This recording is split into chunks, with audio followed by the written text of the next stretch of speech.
Hello Ganofins, this is your Ganofins here and welcome back to WordPress tutorials. In this tutorial of WordPress, I'm going to tell you about the permalinks settings under the settings tab. तो इसको open करने के लिए आपको सबसे पहले settings में जाना पड़ेगा, फिर बाद में परमालिंक्स पे क्लिक करना पड़ेगा। तो ये परमालिंक्स सेटिंग है क्या चीज? जो परमानेंट लिंक होती है आपके ब्लॉग पोस्ट और जो कैटेगरीज की, वो है permanent settings. WordPress offers you the ability to create a custom URL structure for your permalinks and achieves custom URL structure can improve the aesthetics, usability and forward compatibility of your links। तो आप यहाँ पे देख सकते हैं common settings के अंदर काफी सारी चीजें, मतलब आपने कोई भी पोस्ट किया तो जो आपकी परमानेंट लिंक होगी, यानी कि आपने जो लिंक सेट कर रखी होगी पहले से कि किस तरीके से उसकी जो कस्टम लिंकिंग होगी वो क्या होगी। तो यहाँ पे आप देख सकते हैं काफी सारे ऑप्शन है। पहले तो है प्लेन। प्लेन का मतलब है कि पोस्ट के अकॉर्डिंग जो डिफॉल्ट सेटिंग है वो है ये, मतलब वर्डप्रेस की जो डिफॉल्ट सेटिंग होती है वो ये है। जैसे कि पोस्ट आपने पहली पोस्ट की है तो वो यहाँ पे हो जाएगा 1, फिर दूसरी पोस्ट है तो p=2, इस तरीके से ये है प्लेन। फिर डे एंड नेम सेटिंग इसके अंदर है कि इसके अंदर ईयर भी आएगा, फिर मंथ आएगा, फिर डे आएगा, फिर सैंपल पोस्ट यानी जो पोस्ट का टाइटल है, जो नाम होगा वो आएगा यहाँ पे स्लैश के बाद में। तो ये है डे एंड नेम वाली सेटिंग। फिर मंथ एंड नेम, यहाँ पे सिर्फ ईयर आएगा, फिर बाद में मंथ आएगा, फिर बाद में जो सैंपल पोस्ट यानी कि पोस्ट का नाम है, जो टाइटल है वो यहाँ पे आएगा। तो ये है मंथ एंड नेम सेटिंग।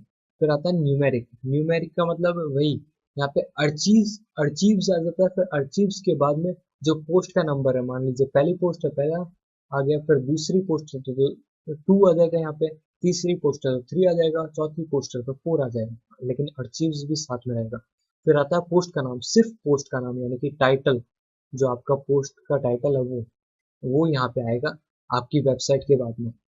फिर आप खुद की कस्टम स्ट्रक्चर सेट करना चाहते हैं तो वो भी आप सेट कर सकते हैं कि इसके बाद में क्या आएगा, ईयर आएगा, फिर मंथ नेम आ सकता है, डे आ सकता है, hour, minute, second, post ID, post name, category, author. आप जिस तरह की कस्टम स्ट्रक्चर सेट करना चाहते हैं वो आप सेट कर सकते हैं। फिर आता है ये ऑप्शनल का option. If you like, you may enter custom structure for your category and tag URLs। जो आपकी कैटेगरी और टैग URL परमालिंक्स होती है वो भी रहती है, कि जैसे कि आपकी वेबसाइट डोमेन का नाम हो गया, फिर स्लैश, फिर आता है कैटेगरी, फिर स्लैश, फिर जो कैटेगरी का नाम रहता है वो, और टैग वाली जो रहती है स्ट्रक्चर वो रहती है आपकी डोमेन का नाम स्लैश टैग स्लैश आपके टैग का नाम। लेकिन आप उसको चेंज करना चाहे तो चेंज भी कर सकते हैं, जैसे कि यहाँ पे बता रखा है कैटेगरी का बेस ऐड कर सकते हैं कि आपकी ये डोमेन है, फिर आप चाहते हैं कि उसके बाद में और भी कुछ अपीयर हो, कि आप चाहते हैं जैसे कि ट्यूटोरियल या फिर ट्यूटोरियल्स अपीयर हो तो वो डाल देंगे, तो साथ में ट्यूटोरियल्स आएगा, फिर स्लैश, फिर आपके कैटेगरी का नाम आएगा।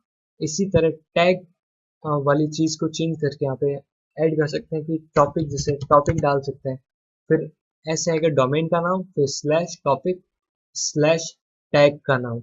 इस तरीके से ये काम करता है परमालिंक सेटिंग्स। तो ये आपकी स्ट्रक्चर को, आपके परमानेंट लिंक के स्ट्रक्चर को डिफाइन करने के लिए काम में आती है ये settings. Well, I hope you guys understood about the permalink settings. If you have any question or query regarding to this permalink settings, then you can ask me in the comment section below. Well, thanks for watching the video.